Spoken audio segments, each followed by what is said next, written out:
This video will show you how to mount and detach the propellers.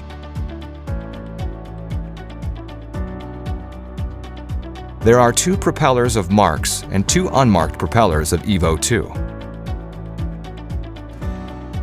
First, attach the 2 marked propellers to the marked motor mounting base.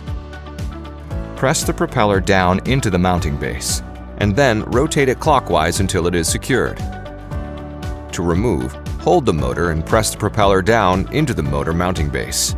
Rotate it counterclockwise to detach it.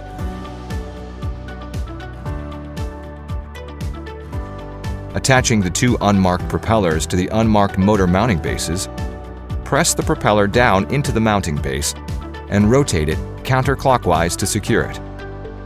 To remove, hold the motor and press the propeller down into the motor mounting base. Rotate it clockwise to detach it. Please unfold the propellers before flying. Thank you for watching.